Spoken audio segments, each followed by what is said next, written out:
Yes, this is the COVID and Cobb update, but as I come here to the Cobb and Douglas Public Health to meet with Director Dr. Janet Memark, she's got more on her agenda than just COVID.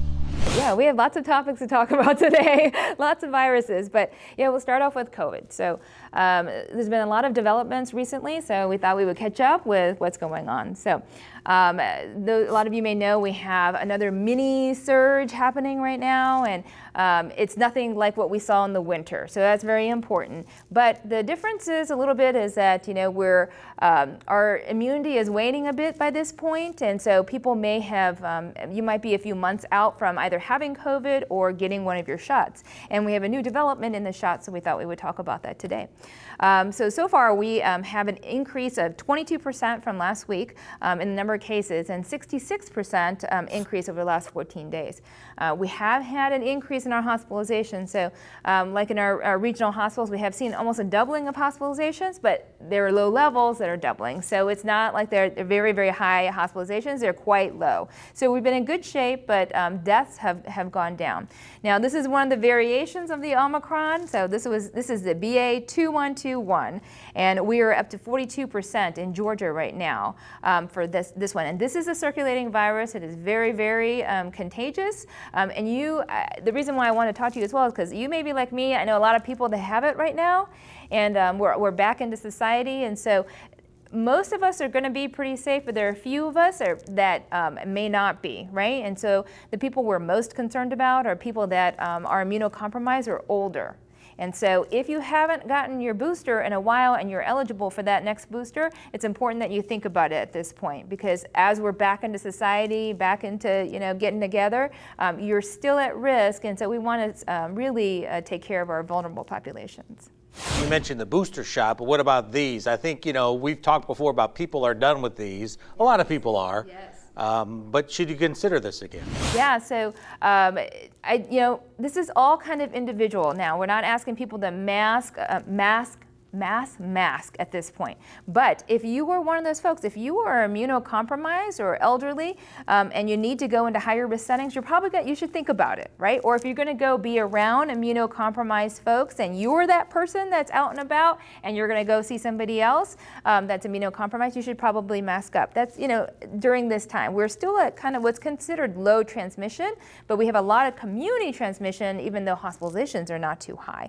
So it's important to kind of remember that. But remember, the second booster is eligible for people that are over 50 years of age or are immunocompromised. And I get this question a whole lot from people that, you know, if you had asked me maybe a month and a half ago, 2 months ago, oh, should I go ahead and get the booster? I would have thought twice about it. But now the cases are much higher and it's circulating, and we have more time that's passed. So if you're 50, and definitely if you have a lung disorder or you carry diabetes and hypertension and several things, or you're just not in the best of shape, I would consider getting that second booster for sure. So it's important just to remember that, and whoever is immunocompromised, or if you're older, to think about getting that booster shot. You are looking at me when you say that. Yeah, I was looking at you. So the fact that we're coming out of the school year and going into the summer, is that a positive when it comes to this? Well, I don't know. That's a great question. I think that we'll be out and about more, but you may be indoors, and as everything is opening up, it definitely creates more possibility. What we're all praying is that this is our turning point when we become endemic, right? So it's more like flu or regular adenovirus or coronavirus, and that you'll be okay if you get it. But remember, let's protect those. We're seeing cases increase in nursing homes and different places like that. So it's important to protect those folks whose immune systems are not so good. Most of us are going to do okay, but remember, if you are, a kid, now we can talk about that. You can get your vaccine as well if you have not had an immunity to it. So. Pfizer, we have Pfizer now available, 5 through 11 years old, so very important. So you can get the 2-dose series for them. So it's important that you can go ahead and do that as well. If your kid maybe already had it, then you can wait 90 days and then get the vaccine. But I want to make sure everybody knew, and that's available at our health departments or at different locations as well. Is that a lower dose? Yeah, it is the lower dose than the adult doses. I have to look and see if it's the other one, though. All right, since we're on the topic of kids, there's an issue involving hepatitis that's made a lot of news lately, and I know it's on your radar as well. Yeah, so we've got a few things on our radar right now. So hepatitis is one. So hepatitis, for those of you that don't know, is the inflammation of your liver. Your liver is down here in the right upper quadrant of your abdomen. And so you've probably heard of it in situations of viral hepatitis, A, B, C, D, E, that you can get a hepatitis. You know, you can get it from blood-borne diseases, you can get it from drug use, you can get it from even having a blood transfusion in the past. So you can get it from different places or reasons. The concerning thing about this one is that it's hitting children. So that's first off. Children can get hepatitis, and they can do okay a lot of times, right? Even if you get one of the viral ones, like E, you can do okay.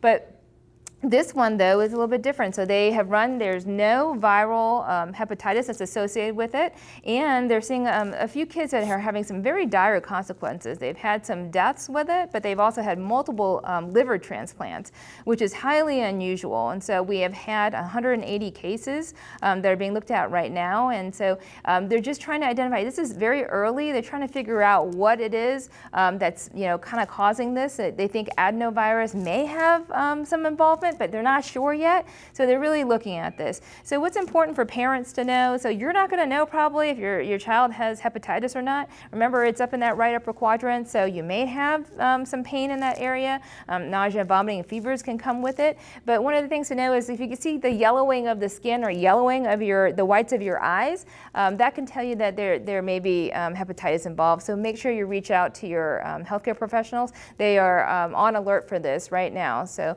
just want to make sure we share that with you because that is being investigated. So is there anything I can do to protect my kid from that? No, not really, honestly. It's because we don't know where it's coming from. The best thing you can do is wash your hands. Wash kids' hands. Make sure that they do that because we're not sure exactly how it's being transmitted yet.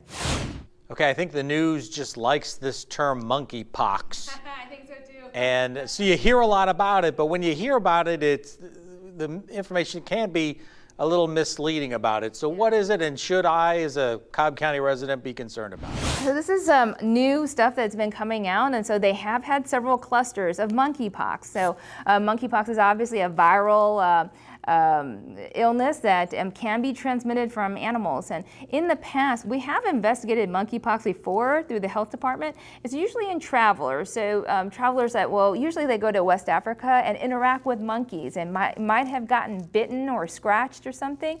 And then you might have to have a workup for monkeypox if you display symptoms. And so what we're seeing now, we have one case I saw that has been released. This is brand new information in Massachusetts. And so they're watching that, but they have multiple clusters that have happened in the United Kingdom, and so that is being watched.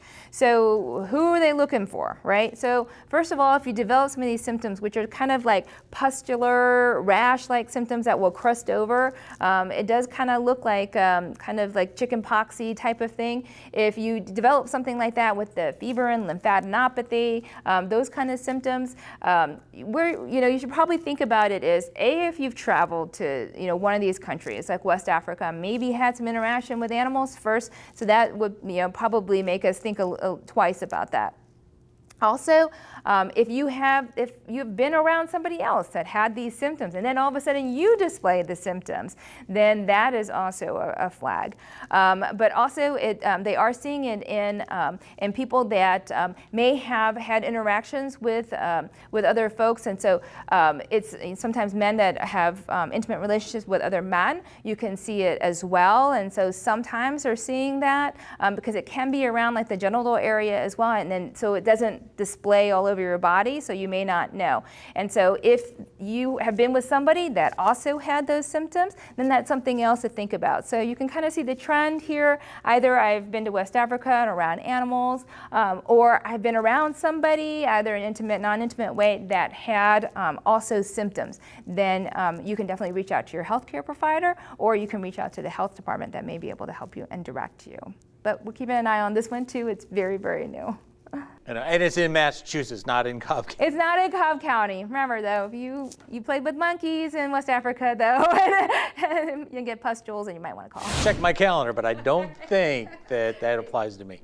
So, again, going into the summer season with a little bit of a mini surge in COVID, and these other things on the radar? Just any general advice? The general advice, so we're in a better place. We are nothing close to what we had in the surges before. Remember, we still have testing available, so your mind might want to think everybody's been having horrible times with allergies, and all the other viruses have come raging back, right? But if you are going to be around folks that you're going to be concerned about, like your elderly grandparents, or go to a nursing home, and you've got some symptoms, and you've been around other people with symptoms, just remember to keep COVID on your radar. So that's first off. I wouldn't go overboard, just remember to keep that on your radar.